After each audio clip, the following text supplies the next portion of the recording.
এই সুমন, আজকে স্কুলে কত মজা হলো, কিন্তু ক্লাসের পরে আমার তো খুব বোর লাগছে। হ্যাঁ, আমিও ভাবছিলাম কিছু একটা করা দরকার। জানিস, কাল মাস্টারমশাই বলছিলেন গ্রামের পাশের জঙ্গলে নাকি হরিণ, খরগোশ আর নানা পশু দেখা যায়। যদি আমরা যাই কেমন হয়? ওহো, কিন্তু ওখানে ভালুকও থাকে। শুনেছি কয়েকজন শিকারী নাকি ভয় পেয়েছিল। ভয় পাস না বন্ধু, আমি আছি। তুই থাকলেই তো কোনো সমস্যা হবে না।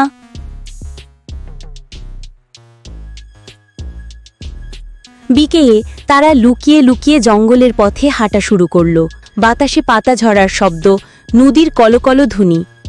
আহা, এত সুন্দর জঙ্গল, মনে হচ্ছে যেন রূপকথার দেশে চলে এসেছি। দেখেছ, আমি না বলেছিলাম মজা হবে? তারা গাছে ফল খুঁজছে। খরগোশ দৌড়াতে দেখে খিলখিল করে হেসে উঠছে। হঠাৎ ঝোপের ভেতর থেকে গম্ভীর গর্জন ভেসে আসে।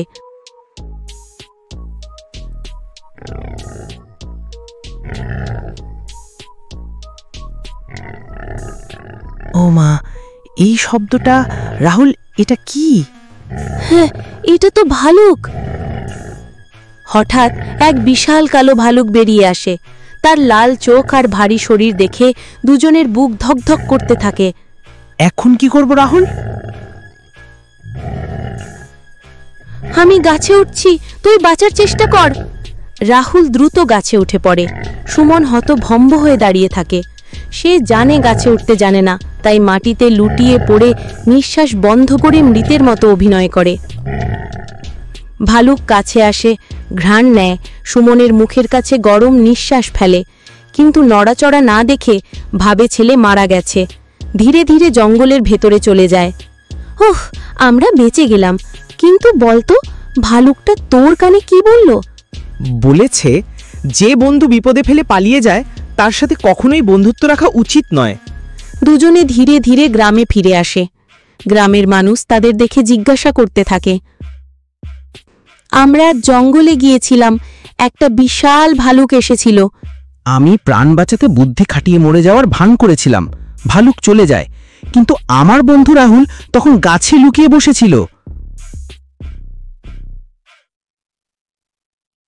দাদু, বন্ধুত্ব কি এমন হয় যে বিপদে আমাকে ফেলে রেখে পালিয়ে যায়?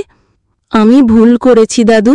আমি শুধু নিজের প্রাণ ভেবেছি, বন্ধুর কথা ভাবিনি। বন্ধুত্ব মানে হলো পাশে থাকা, শুধু আনন্দে নয়, বিপদেও।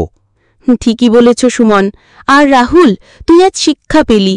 মনে রাখিস, সত্যিকারের বন্ধু কখনো একে অপরকে ফেলে যায় না। আমি প্রতিজ্ঞা করছি দাদু, আর কখনো বন্ধুকে একা ফেলে যাব না। তাহলে আমরা আবার আগের মতো ভালো বন্ধু হয়ে থাকব।